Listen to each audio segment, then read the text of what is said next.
スネーク、ナバロンの要塞って知ってる？いや、知らないな。第二次大戦中、ナバロン島にある巨大な大砲を爆破する作戦が計画されるの。得意分野を考慮され、選ばれた特殊隊員は6人。リミットはイギリス駆逐艦がこの島を通過するまでよ。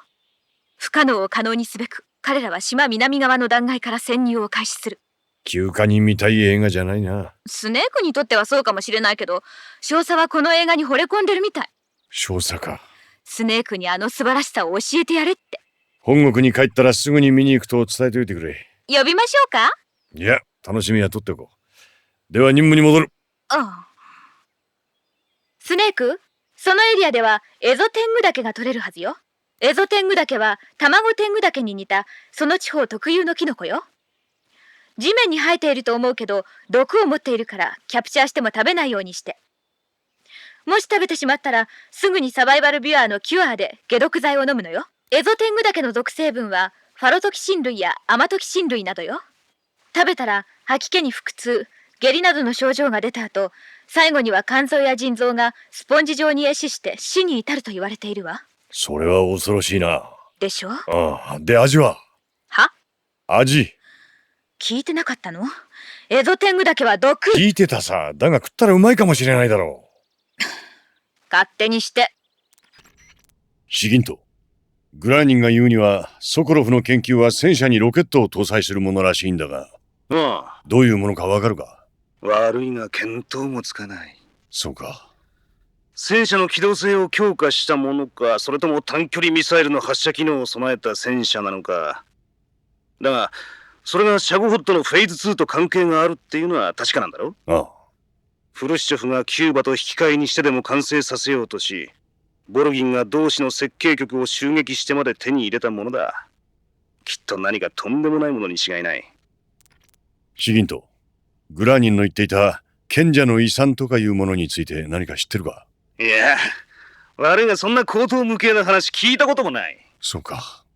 だが、ボルギンが出所不明の莫大な資金を持っていることは確かだ。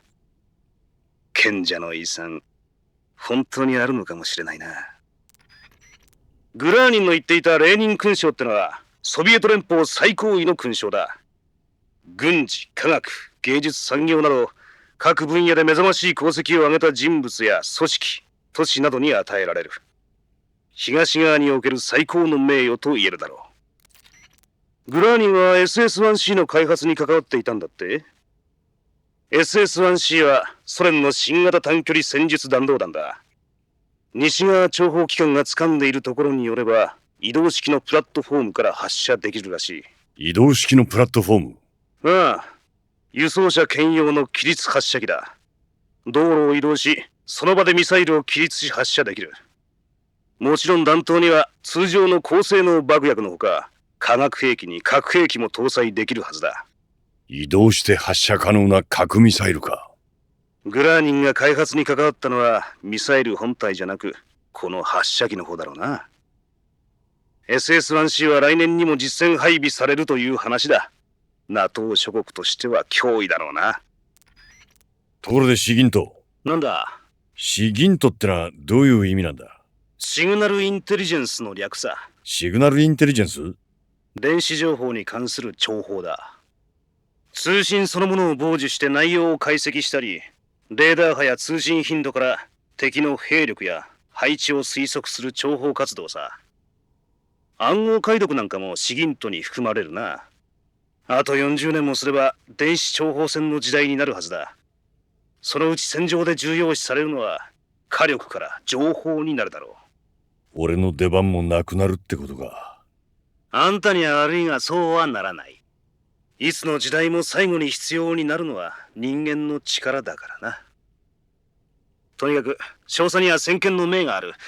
そういう時代が来ることを見越して俺に声をかけてくれたのさ。でお前はそれに応じた？他に就職先もなかったしな。就職先がなかった？うん。最先端の研究ができるようなところからはみんな門前払いを食らったんだ。どうして？いくら正確に問題があるとはいえ。なんだって？いや、お前ほどの腕があればどこにでも。さあな。ひょっとしたら俺が黒人だからかもしれない。だが少佐は肌の色なんか気にしない。ああいう人には会ったことがないよ。本当変わった人さ。そうだな。21世紀になっても人種差別は続いているだろう。俺はコンピューターを使って世界をつなぐ仕事がしたい。電子の世界では国籍や人種なんて偏見はなくなるさ。そう信じてる。おいスネーク、あんたが着ているのは。スパイダー迷彩だ。ザフィアのものだったらしい。なるほど。そいつはザ・フィア自身のものほどではないが、ある程度のステルス迷彩機能を備えた戦闘服みたいだな。どうやら着る者のスタミナを使ってステルス機能を発揮するようだ。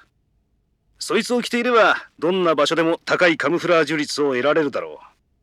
ただしスタミナがなくなればステルス効果もなくなるぞ。そこは忘れないでくれ。スプリッターパターンの迷彩服を着てるようだな。スプリッターは第二次大戦中にドイツ軍の航空機などによく使われた迷彩だ。空戦起動時の機体姿勢や方向を誤認させる効果があった。今でも場所によっては迷彩服に使用されることがあるな。鉄や石みたいな背景で着れば有効だろスネーク、今回の作戦が単独潜入任務だということを忘れるな。我々も無線機でサポートするが、現地で行動するのは君一人だ。支援部隊は存在しない。敵の大部隊と戦闘になれば勝ち目はないぞ。可能な限り戦闘は避けろ。敵に発見されないことを第一に置いて作戦を進めるんだ。スネーク、気をつけて。そのあたりにはサンゴヘビがいるわよ。サンゴヘビはアメリカ大陸原産の毒ヘビよ。とても強い神経毒を持っているから噛まれないように注意して。噛まれたらすぐにサバイバルビュアーのキュアで血清を打って治療するのよ。サンゴヘビの鮮やかな赤と黒の模様は警告色よ。目立つ色と模様で猛毒を持っていることを知らせることで他の生物に攻撃をやめさせる効果があると言われているわ。面白いのは警告色とよく似た模様を持つ無毒の生物が多くいるってことね。有毒の生物に擬態することで生存の可能性を高めているわけ。サンゴヘビにもミルクヘビっていうとてもよく似た無毒のヘビがいるのよ。なるほど。聞いてなかったでしょう。ああ。じゃああなたが興味を持ちそうな話題に移りましょうか。味か。ええ。サンゴヘビはそれなりに美味しいらしいわよ。それなりか。スネーク、聞こえる？エヴァ、今どこに？大要塞グロズニーグラードよ。ソコロフ博士もここにいる。無事なんだな。ええ。今要塞内でシャゴホットの最終調整をさせられてる。少なくともまだ奴は必要とされているということか。今のところは。でも急いで。フェーズ2のテストも完了したわ。最後の調整が済めば彼は用済みになる。CIA に奪われるくらいなら大佐は簡単に殺すわ。エヴァ、ソコロフのそばを離れないでくれ。分かってる。スネーク、グロズニーグラードの場所分かる？ここから北にある山岳から要塞へとつながる地下壕へ行けるとグラーニンから聞いたが。グラーニング？ああ。奴はここへ進めるよう鍵も渡してくれた。どうして？酔っていたからじゃないか？冗談でしょ。さあな。でもスネーク、そのルートには一つ問題があるわよ。どんな？要塞内部へつながる地下壕の山岳側出口は封鎖されてるのよ。鍵がなければ入れない。鍵？グラーニンがくれた鍵では。その鍵では開かないわ。大丈夫。私が何とかする。そうね。山岳の頂上に廃墟があるからそこで落ち合いましょう。山岳の頂上だな。わかった。待って、まだあるの。どうした？コブラ部隊の一人が山岳手前のジャングルで待ち伏せしてるらしいわ。伝説の狙撃手、ジ・エンドよ。そいつなら見た。かなりの老人だろ侮らないで。彼は近代狙撃技術の外も言われている兵士よ。う。奴は一人か？観測所は？いいえ、彼も一人よ。観測士は必要ないらしいの。どういうことだ？森のすべてが彼の味方らしい。